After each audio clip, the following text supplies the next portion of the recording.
Hi guys, welcome back to my channel. I hope you all are doing good.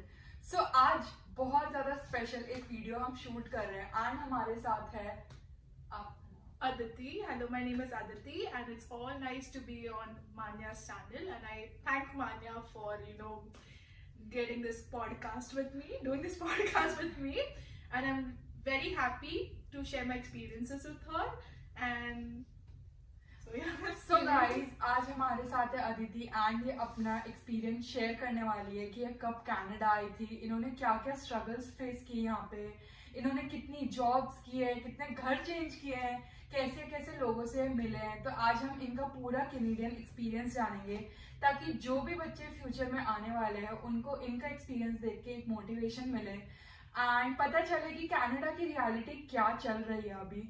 क्योंकि लोगों का अगर हम रिव्यू सुनते हैं तब हमें पता चलता है कि क्या जेन्युइन सिचुएशन है कनाडा की। सो अब वीडियो में आगे चलते हैं, बात करते हैं इनकी एक्सपीरियंस की। वीडियो एंड तक देखना गाइस, बहुत ज्यादा अच्छा लगेगा आपको वीडियो। सो चलते हैं आगे। सो अदिति, अब मैं आपसे पूछना चाहती हूँ कि आपने लाइक इंडिया से हो, आप तो इंडिया में कहाँ से हो एंड आपने क्या पढ़ाई की है इंडिया में? Okay, so I'm from Amchi, Mumbai, and मैंने पढ़ा है B.Com, M.Com और LLB. Okay, Yes. And India में लाइक कोई वर्क एक्सपीरियंस था आपको? Actually ऐसा certain work experience नहीं था मेरा. So I was doing मेरा जितनी भी पढ़ाई हुई B.Com, M.Com, तो मुझे ऐसा काम करने का ऐसा कभी मौका नहीं मिला. But while I was doing my law, I have done one internship for around 1.5 years with a senior advocate in Bombay High Court. Oh wow. Yes. So, like आपने काम किया है? Okay. In that particular field while I was studying, but that was like a casual internship to learn how the legal system works in India. Yes. Wow, that's great. बहुत पढ़ाई की है भाई। And मैं ये पूछना चाहती हूँ कि कनाडा लाइक इतनी आपने पढ़ाई तो इंडिया में की, तो आपने Canada, why Canada, like Canada move होने का क्या प्लान था? So basically अगर आप ये बात सुनोगे why Canada, so मेरा पहले से ही प्लान था कि I wanted to go abroad for my studies. Okay. And my parents were really supportive in my what do you say, my decision. And my dad was very adamant कि मतलब America जाना है, US जाना है, but मुझे US में इतना scope नहीं था. तो I chose Canada because as Canada is a multicultural society, and I had few of my friends over here. So I researched, मतलब मैंने almost I think 1.5 साल research किया रहेगा over Canada. What are the courses? What is my relevant field? And then I thought of coming to Canada. Oh, that's great. So Yeah. Okay. So Canada में like आपने क्या पढ़ाई की and कौन से कॉलेज में थे आप? Yes. So मैंने किया था post graduate diploma in paralegal studies. Okay. From St. Clair College, Windsor, Ontario. तो आप like direct Windsor में ही? Yes. So when I landed, I came to Canada in the year 2021. Okay. In September, it was my September intake. और मैं जब आई तब आई think मैं 2 दिन ही Toronto रुकी थी एंड मेरा इमीडिएटली मेरे क्लासेस शुरू हो रहे थे, तो I shifted to Windsor. Okay, तो विंडसर लाइक कैसी तो लाइक विंडसर कैसी सिटी है? और जो आप कॉलेज में थे सेंट क्लेयर, जो अगर बच्चे आना चाहते हैं उधर, लाइक मेरे को बहुत सारे लोग पूछते हैं सेंट क्लेयर कॉलेज कैसा है, तो आप बता सकते हो सिटी कैसी है एंड वो कॉलेज कैसा है? Okay, so talking about Windsor is a very small city. It's like you can call it as like a county or मतलब छोटी city. It's not like Toronto. It's not a big city. Okay, got it. वहाँ पे जो लोग रहते हैं mostly तो retired लोग रहते हैं, and सारा जो population मैंने अभी तक विंडसर में जो notice किया है वो सारे Canadians हैं. मतलब retirement के बाद वहाँ settle होने जाते हैं. तो it's a very good city, calm city. And it is connected with the US border as well. तो Detroit, सामने Detroit है, यहाँ पे Windsor है. And second things, talking about St. Clair College, it's a very good college. मैं मना नहीं करूँगी. पूरा diversified है, बहुत you get many people over there. But वहाँ पे jobs का थोड़ा issue है. Windsor में बहुत jobs issue है. Because मैं जब थी, it was like मेरे साथ जो बच्चे पढ़ते थे और डिफरेंट कोर्सेज से या इनफैक्ट मेरे खुद के बैच में से, तो वो लोग जॉब्स विंडसर सिटी से थोड़ा दूर करने जाते थे, लाइक एमिट्सबर्ग और किंग्सविल, ऐसे मतलब अराउंड 1 hour ट्रैवल करके Oh my जॉब God. करने तो जाते job थे। का तो scope जॉब का कम है। थोड़ा स्कोप बहुत ही कम है वहाँ। तो आपको लाइक अपनी फर्स्ट जॉब कैसे लगी थी एंड कहाँ पे आपने की थी? That's like a very good question। वो सबको पड़ता है। मेरी फर्स्ट जॉब आफ्टर 3 months लगी थी। आफ्टर 3 months After 3 months, सितंबर yes। इनटेक में आई थी एंड आफ्टर 3 months इनकी जॉब लगी थी। ओ माय गॉड, यहाँ मेरी लाइक अभी मैं अनएम्प्लॉयड हूँ, मुझे 10 दिन हुआ, मेरा दिमाग हो रहा है खराब कि मैं क्या करूँ, कोई मोटिव नहीं है मेरा खाने का, और आप 3 months तक। तो फर्स्ट जॉब आपको कहाँ पे लगी थी?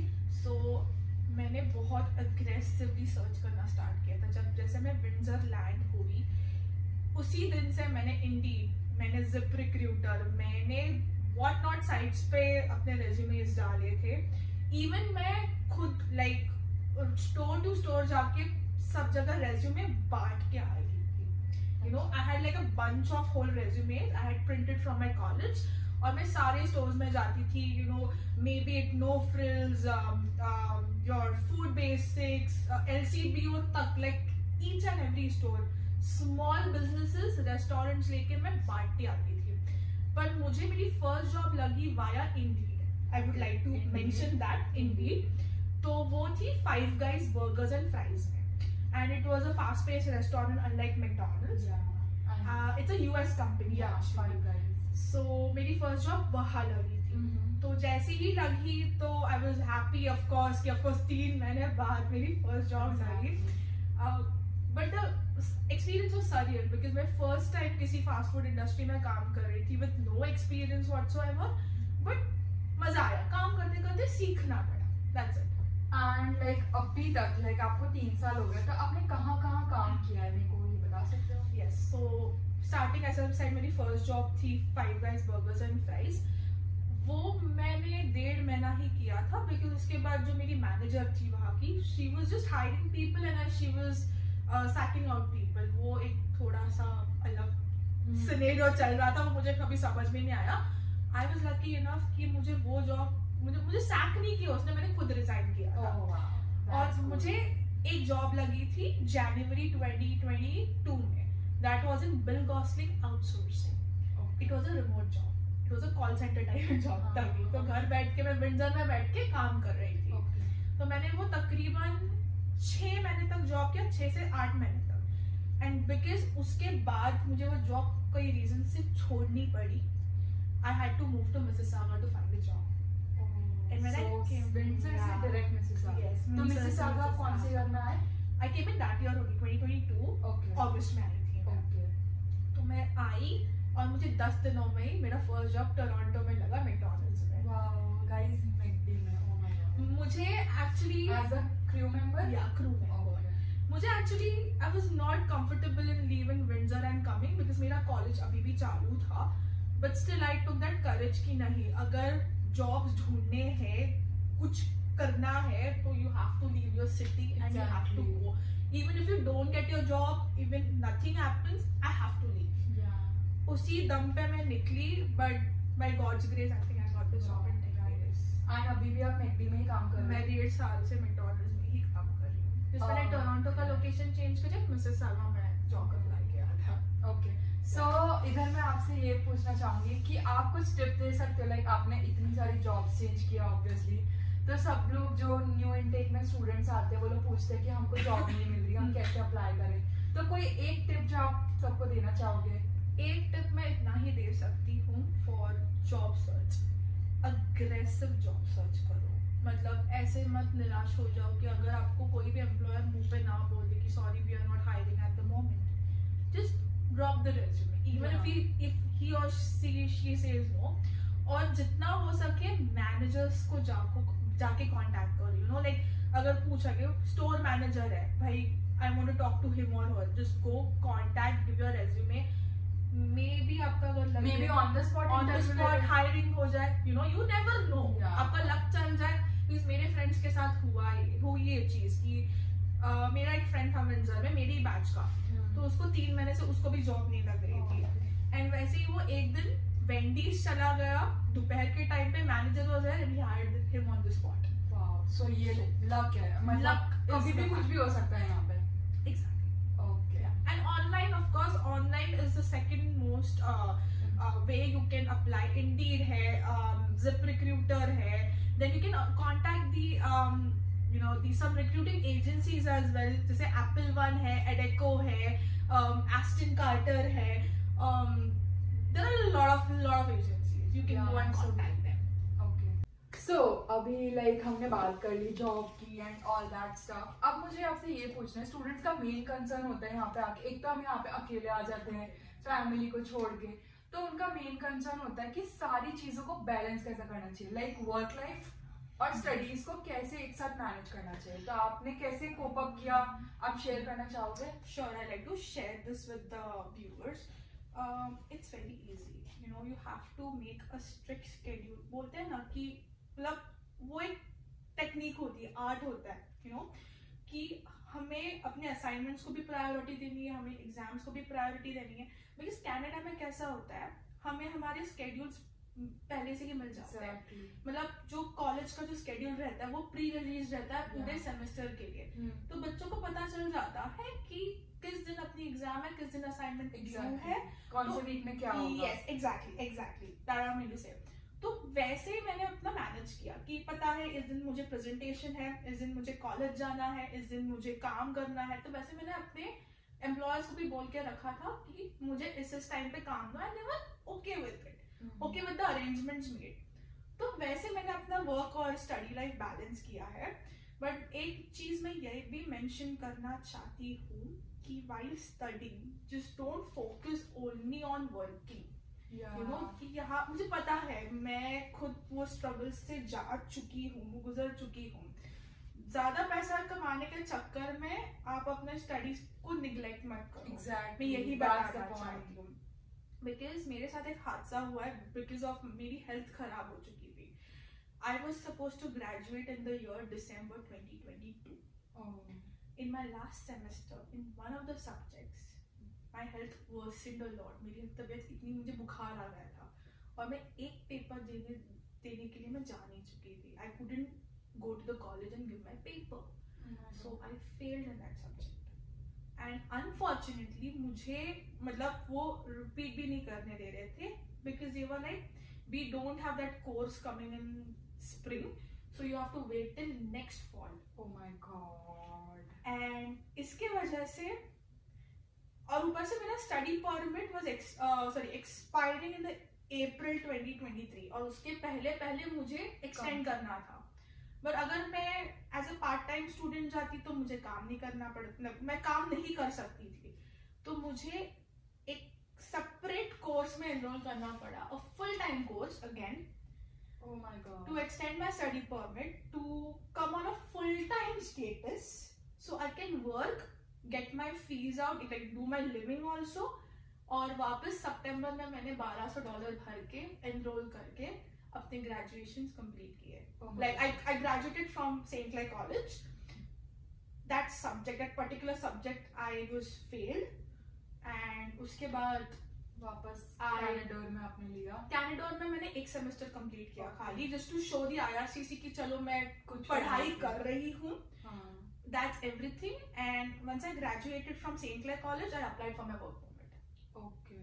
Yes. तो लाइक ये जब हम कॉलेज में रहते हैं तो जो पार्ट टाइम जॉब्स का भी पता है आपको 20 आवर्स ही कर सकते हैं. तो आपके टाइम पे कितने आवर्स कर सकते थे? एंड ये लाइक स्टूडेंट का ये कंसर्न होता है कि वो सिर्फ पार्ट टाइम जॉब करके अपनी कॉलेज की फीस निकाल सकते हैं. ये मेरा भी कंसर्न है. लाइक मैं भी डर रही हूँ कि मैं पार्ट टाइम करके कॉलेज की फीस कैसे निकाल पाऊंगी. तो लाइक आपने कैसे मैनेज किया? सो इट इज वेरी इजी. जब मैं कनाडा आई तभी तो रिस्ट्रिक्शंस 20 आवर्स तक ही थे. But then IRCC got up with this rule that we can work until 40 hours. The rule came in. उसके under I was eligible because मेरा वीजा उसके पहले लगा था. तो I was eligible to work. So I had this 1 year का whole thing, this luxury कि चलो मैं 40 घंटा काम करके अपनी फीस निकाल लूं और अपना काम करके निकाल लूं. वैसे तो आप कर सकते हो अगर आपको जॉब वेल विद इन 1 महीने में लग जाती है. After landing in Canada you can save up your GIC amount. GIC amount you can save up a lot and use that for getting your fees out. if that is possible, if you get your job within 1 month after landing in Canada, so आपका जो पैसा है वो जो मतलब salary है वो और GIC अमाउंट मिलके आप अपनी फीस आराम से निकाल सकते हो। ये बहुत स्टूडेंट्स करते हैं और मैंने बहुत लोगों को देखा भी ये करते हुए। Yes, that's the whole thing how you can manage in Canada. Okay, so this is the tip from her। 3 साल का एक्सपीरियंस है तो ये हम मानेंगे for sure। So चलो जॉब की बात तो हो गई। अब अब मुझे पूछना है कि अकोमोडेशंस का हमने सुना है बहुत ज्यादा हाइट है कि बहुत एक्सपेंसिव है। अब बेसमेंट्स के लिए हमें $500-600 देने पड़ते हैं। तो आपका क्या सीन है अकोमोडेशन का? When I landed in Canada, I had my friends who helped me with all the accommodations. I was staying with few of my friends who already मतलब वो जो घर में रह रहे थे उसी में मतलब एक कोई तो छोड़ के जा रहा था, उसकी वजह से मैं आ गई। तो मुझे कभी अकोमोडेशंस का इश्यू हुआ नहीं अभी तक, टचवुड मुझे कभी हुआ नहीं है। विंडसर में भी मैंने 2 घर चेंज किया, उसमें भी मुझे रीजनेबल प्राइसेस में सारे प्रॉपर अकोमोडेशंस मिले हैं। Next when I move to Mississauga again मैं I started searching on Facebook marketplace, तो मुझे कॉन्डोमिनियम में घर मिला, लाइक अ डेन मिला, but that was also very good. क्या रेंट था उसका? 650। Okay, including utilities? No, sorry, excluding utilities. Okay. I had to pay around something $75 for the heat and everything. Okay. और जो मेरे रूममेट्स थे उसमें से एक जिसके नाम पे लीज था उसने वाईफाई अलग से लिया था। Okay, तो मतलब उसने खुद से लिया, वो ओनर ने नहीं लिया था। But it was good enough because it was near Square One area. बहुत सारी चीजें accessible थी, तो I won't mind paying $650 for that place. Okay. So अभी currently आप कहाँ कितना पे कर रहे हो? मैं अभी शेयरिंग में रह रही हूँ because I left that place due to some reasons. I am paying $550 including all utilities. Okay, wow. Is it a basement or like a? It's a basement. Okay, so Yeah. basement के rent 550 चल रहे हैं Mississauga में। Yeah. So guys, आपने देखा इनका कितना ज़्यादा स्ट्रगल है। अब इससे मैं इनको एक नेक्स्ट क्वेश्चन पूछती हूँ। मेरे को ये पूछना है कि आपने इतने सारे स्ट्रगल्स फेस किए, इतना आप आपको एक सेमेस्टर एक सब्जेक्ट में फेल कर दिया एंड आपने एक दूसरे कॉलेज में जाके एक प्रोग्राम किया, तो इतना सब फेस करने के बाद कभी आपको ऐसा नहीं हुआ कि मैं गिव अप कर दूं एंड मैं वापस अपने मम्मी पापा के पास इंडिया चली जाऊं या मैं इनको छोड़ के जाना है बस? तो आपको कभी ऐसा नहीं हुआ? नहीं, ऑनेस्टली स्पीकिंग कभी ऐसा मन में ख्याल नहीं आया बिकॉज सी मैं उसी इंटेंशन से कनाडा आई थी कि I have to make my future, build my future and do something. मैं कभी भी ऐसे इंटेंशन से नहीं आई थी कि अगर कुछ वर्कआउट नहीं होता, वो एकदम लास्ट प्लान है, बट मेरे में तो हिम्मत है और मैं I don't want to give up. If I give up then I think I am the what you call the fool, foolish of the fool you could say. Canada आए हो तो फिर 100%। Yeah, of course.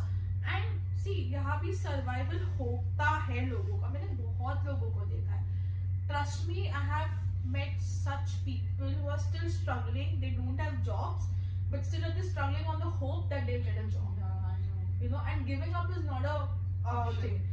मेरा एक ही M है, मुझे यहाँ का सिटीजन बनना है, मतलब बनना आपका long term, that's my long term goal. Citizenship लेके ही मतलब करना है यहाँ पे ही सेटल होना है। And my another goal is I have to get my parents over here. Okay, so यहाँ पे पूरा सेट होने का मेरा प्लान है।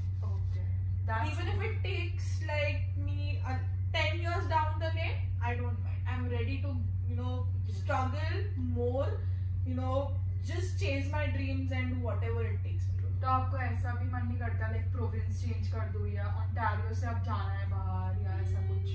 Maybe I may do it if I get a good job. Okay. नहीं तो मैं ओंटारियो छोड़ के जाने का प्लान अभी तो नहीं कर रही, but maybe I will do it अगर मेरा PR का हो सके, अगर PR के लिए मुझे प्रोविंस छोड़ के जाना पड़े, but provided if I get a good job in another province, तो मैं पक्का जाऊंगी छोड़ के, because that also takes money and you have to earn, get settled properly, take a full-fledged job and then leave the province. Okay, yeah. So मेरे को ये पूछना है, मतलब थोड़ा अलग क्वेश्चन है, आपका जो आपने जो भी कोर्स किया है, ठीक है, तो आप फील्ड जॉब का क्या सीन है, फील्ड जॉब में अप्लाई क्यों करते हैं? So basically जो मेरा कोर्स है, that's a licensed course. I mean उसमें लाइसेंसिंग लेना पड़ता है, P1 लाइसेंसिंग एग्जाम हम उसको बोलते हैं. So Ontario, so it is like हर एक प्रोविंस में इट्स डिफरेंट रूल. सो कुछ प्रोविंस में पैरालीगल्स को लाइसेंसिंग एग्जाम नहीं देनी पड़ती, बट ऑन्टारियो में it's compulsory, you have to give licensing exam. P1 licensing जिसको कहते हैं, पैरालीगल लेवल 1 लाइसेंसिंग एग्जाम रहता है. वो देने के बाद पैरालीगल्स can practice and appear in front of courts as well. Okay. और अगर वो license हुआ तो maybe you know companies also, corporates also can try hiring you. मतलब experience जरूरी है. मैंने जहाँ तक मेरे field की research की है, every company asks for experience up to 2 to 3 years. But मेरे goals कुछ अलग है, मेरे plans कुछ अलग है. Since मेरा financial background है, I'm planning not to practice. I'm just planning to go into banks, search for bank jobs or into financial something. Because मेरा आगे बहुत सारे plans lined up है. If I get a bank job, आगे जाके I have to do masters in taxation or something like that. वैसे मेरा आगे आपने सोच रखा है. So sorted है. अगर आपने सोच रखा है कोई टेंशन नहीं है. ओके चलो. सो लाइक अब ये सब बातें तो हो गई, पैसे वैसे कैसे कमाने हैं, क्या कोर्स किया आपने, अकोमोडेशन वगैरह. अब मैं आपसे पूछना चाहती हूँ कि कनाडा का वेदर हमें मालूम है कितना हार्श है. विंटर्स यानी पूछो ही मत. तो लाइक स्टूडेंट्स का मेन कंसर्न होता है, हम इंडिया से आते हैं तो हमें इतनी विंटर सहन करने की आदत नहीं होती. इतनी ठंडे में लाइक स्नो में जॉब्स करने जाओ, कॉलेज भी जाओ, सब कुछ करो. मैं खुद फेस कर रही हूँ, इसलिए मैं आपसे जेन्युइनली पूछ रही हूँ आपने कैसे सर्वाइव किया winters. Coming from Mumbai, I think for me winters was a very big deal. मैं खुद like as a person मुझे head cold और flu का बहुत issues है, respiratory issues जो बोलते हैं. But my parents were concerned first of all before sending me to Canada कि मैं कैसे survive कर पाऊंगी. But eventually यहाँ का weather और यहाँ का environment इतना clean and pure है air कि once you come to Canada maybe you won't fall sick. अगर मतलब आपको used to हो जाते हो to the weather. और बात की जाए तो मैंने flu shots लेके रखे हैं आने के बाद भी. तो वो safe है like यहाँ पे ले? It is safe, like they give you warnings कि अगर आप flu shots लेने जाओ किसी भी pharmacy store में या shoppers में, मैंने shoppers से लिया था, तो they give you a thing that you know we are not responsible, it's you doing by yourself, you're taking this thing, flu shots. So it's your responsibility. If something happens to you, if you're allergic to something, that's very up to you. It's not our responsibility. तो मुझे कुछ हुआ नहीं. I took the flu shots for my own safety. और वैसे तो medicines handy हम लोग रखते ही अपने पास, जो इंडिया से हम लोग लाते हैं. और अगर extreme cases में यहाँ पे कुछ हो भी जाए तो walking clinics है ही हमें treat करने के लिए. जिस पैसे ज्यादा shed करने पड़ते हैं वो अलग है. But weather is nice. You get used to the weather. You get used to the air, the water, and it is very nice. For me, it wasn't a problem. But coming back to your question about winters, it depends from person to person. I would say proper clothing, proper gearing up is very essential. Like you have to layer up yourself. If it is like extreme minus 30 तो नहीं, Ontario में नहीं जाएगा. But worst come worst, अगर गया भी temperature, layering is important. If you don't layer, then you're gone. You're bye bye. Bye bye, tata, see ya. कुछ भी बोल सकते हैं. You're gonna fall sick. Okay. Yes. So moving on, like weather से health care पे आते हैं, like related ही है. अगर winters में नहीं अच्छे से layer करोगे तो बीमार पड़ोगे. So like health care का क्या system है? आपने कभी like face किया है कि एकदम आपको emergency में भागना पड़े? एंड आपको हमें मालूम है कि कनाडा में कितना वेटिंग पीरियड रहता है हेल्थ केयर का. सो उसका कोई वर्स्ट एक्सपीरियंस आपका या कुछ? क्योंकि गर्ल्स को बहुत कंसर्न रहता है हेल्थ का कि तो मैं बस उस रिलेटेड नहीं. For me I have ever experienced any longer waiting times और इमरजेंसी रूम में जाने का. होपफुली नहीं होना चाहिए आगे जाके. बट मैं गई थी वॉकिंग क्लिनिक्स में. मैं 2 बार बीमार पड़ गई थी, तो मैंने वॉकिंग क्लिनिक्स में गई थी. तो that was a very normal doctor type experience. आप जाते हो clinic, they treat they diagnose, you know that stuff. मेरी फ्रेंड के साथ हुआ था. So I remember it was like 2 years back. वो घर में हमारे खुद के हम जहाँ रह रहे थे वहाँ पे वो गिर गई और उसका पैर फ्रैक्चर हुआ। तो हम और तभी मैं नहीं थी वहाँ पे, it was my other roommate who took care of her for that particular period of time. तो उसको हॉस्पिटल लेके गए, ER में रखा। तो रात के समथिंग 10 बजे से लेकर सुबह के 6 बजे तक वो बेचारी ER में बैठी थी, बिकॉज उसका फ्रैक्चर था। It was not an emergency situation for them. तो उसको 6 बजे अंदर बुलाया, लिया, उसका ट्रीटमेंट देखा, एक्सरे वेक्सरे निकाला और then I think they plastered everything और उसको 10 से सुबह 6 बजे तक उसको आप ही बैठा के रखी, अपना पैर वैसे ही लेके बैठी थी, भले कितना भी पेन हो, because it is not life threatening. अगर लाइफ थ्रेटनिंग हो तो ही आपको पहली प्रायोरिटी देते हैं। जैसे कार्डियक अरेस्ट हो, जैसे लाइफ थ्रेटनिंग इवेंट्स होते हैं तभी ही आपको प्रेफरेंस देते हैं। अगर आपकी इतनी सी भी कट लगी है, उंगली कटी है तो नहीं देते। Oh my God, guys, ये सुन के तो भाई मेरे को डर ही लगता है खुद को बहुत। अरे या तो संभाल के रखो, यहाँ पे कुछ भी हो या तो बहुत ज्यादा प्रॉब्लम्स आ सकते हैं। वेरी वेरी वर्स्ट केस यहाँ का मेडिकल बहुत ही गंदा है। ऐसा नहीं है कि हाँ चलो आपको डेंटिस्ट के पास, अगर हम डायरेक्टली डेंटिस्ट में जा सकते, डेंटिस्ट के पास मैं इंडिया चली जाऊँ, इंडिया ही जाते हैं लोग बेसिकली, इंडिया ही जाके अपना एग्जैक्टली। अगर मुझे भी अगर गायनेक के पास जाना तो मुझे पहले वॉक इन क्लिनिक जाओ, वहां से अपॉइंटमेंट लो, वो रेफर करेंगे, उसके बाद मैं गायनेक के पास पहुंचूंगी। इंडिया जैसे नहीं, oh I called the gynaec's office, okay I am coming for an appointment, 1 घंटे में काम हो जाता है। 3 महीने भी लगते हैं कभी कभी, you never no. Yeah, that's the whole situation you have to face in Canada. But rest, I think it's good. It's okay. Medical is worst. Medical मैं खुद बोलती हूँ बहुत worst है यहाँ की medical care. Okay. So moving on. अब पूछते हैं आपसे, आपका like सबसे best experience क्या है कनाडा का? Well, the best experience I think the first time I went to Niagara Falls. मुझे वो दिन याद है। When I came to Canada, we had gone with my friends. हम लोगों ने सब पूरा ट्रिप प्लान किया था। हम लोग विंडसर से आए थे, नाइग्रा फॉल्स गए, हम लोग ने वो क्रूज में गए थे, हॉर्नब्लोअर क्रूज में गए थे। Then we roamed around the streets of Niagara, you know, पूरा देखा। और तभी फॉल था, तो it was very nice, lively and crowded. And the second best experience was my first snowfall, of course. वो कोई नहीं भूल सकता लाइफ में। And yeah, it was like meeting people. It was a beautiful journey. I will never miss this, like the days in my life, maybe. Yeah. So Aditi, coming to an end, like sum up करने के लिए, अब like main question last, मैं आपसे पूछना चाहती हूँ, like students को main concern है जो कनाडा पहले था 2-3 साल पहले and जो कनाडा अब है, हमें पता है जो rules regulations अभी इतने change हो रहे हैं students के लिए।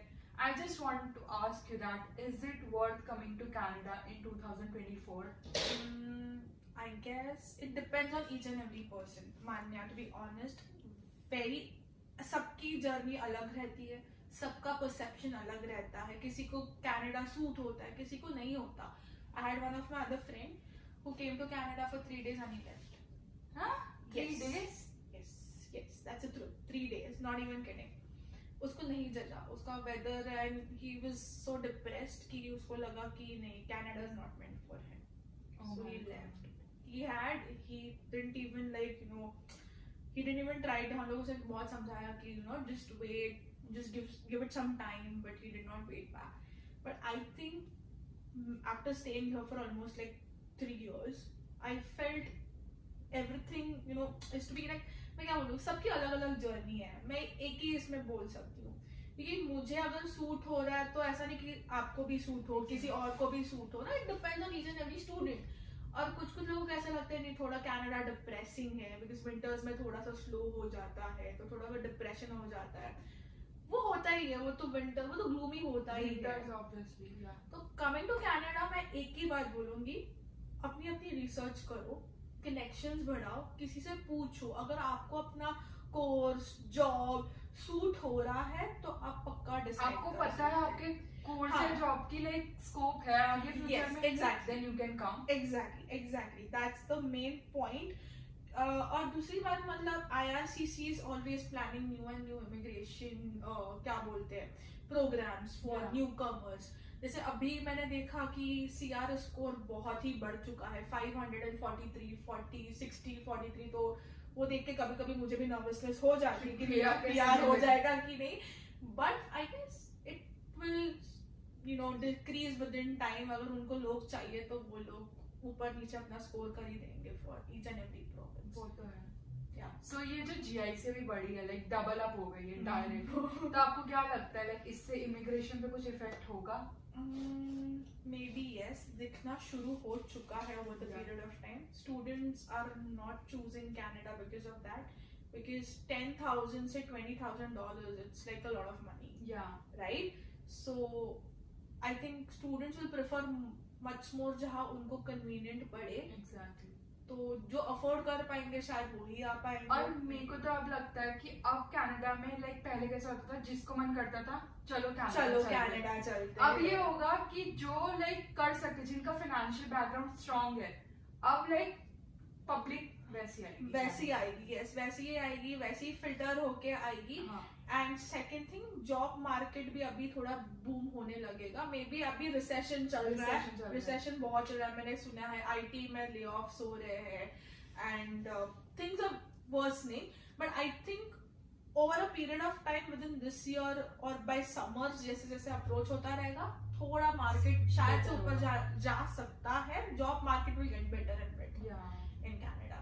सो I think I just give one last suggestion that research करो, अपना कोर्स देखो कैसा जॉब मार्केट है and then decide whether to come और नॉट. ये मत करो कि कंसल्टेंसी वालों ने बोल दिया ये course. Yes, so that's very important because कुछ लोग क्या करते हैं, ये मैंने बहुत सारे लोगों से सुना है, उनका कंसल्टेंट बोला okay this college is good for you, this place is good for you, you can go and they are getting commission. Yeah exactly. Suggest to that. तो रिसर्च इज द की. आप research करो, 1.5 साल 2 साल लगे चलेगा, करो research, but just come with the proper plan. You have to keep all the plans, plan A, plan B, plan C, plan D. अगर ये नहीं चालू तो ये नहीं तो ये. ऐसे ही मत उठ के आ जाओ कनाडा आना है, कनाडा आना है. It's just waste of time and money as well. And एक लास्ट क्वेश्चन और कुछ आ गया. Problem, you can go ahead and ask. Girls के लिए मेन है ये कंसर्न होता है. गर्ल्स लाइक जिनका लाइक सिंगल डॉटर होता है या जिनकी बेटी होती है, ठीक है, लाइक पेरेंट्स को बहुत कंसर्न होता है. अब पूरे न्यू सिटी में आप भेज रहे हो, न्यू कंट्री में भेज रहे हो अपनी डॉटर को. So is Canada safe for girls? Like आपने कभी ऐसा कुछ फेस किया है कि आप नाइट शिफ्ट्स कर रहे हो या कुछ कर रहे हो तो आपके साथ कुछ हुआ है? क्योंकि हमने होमलेस लोगों का भी बहुत सुना है कि कितना ज्यादा बड़ा वो है. तो like I want to ask you, is it like safe? Yes, it is safe. At least for me it is safe because मैंने जो किस्से सुने हैं लोगों के coming from Delhi, coming from Mumbai. Even Bombay is not safe. Let me tell you, I am from Mumbai. Like तभी जब मैं मुंबई में थी, my parents always say, okay, just come home early. Because तभी cases they used to give us deadline. Yeah, deadline. इस time पे आ जाओ. But since I have come to Canada, I think मैं और मेरी जो फ्रेंड्स हैं, हम लोग रात के 1:30-2 बजे आराम से घूम सकते हैं. इतना सेफ है. Just call 911, that's all. Just call 911 and that's all. And even I think कुछ लोग बहुत sensible रहते हैं, they help you out. मतलब अगर if you feel danger or something like that.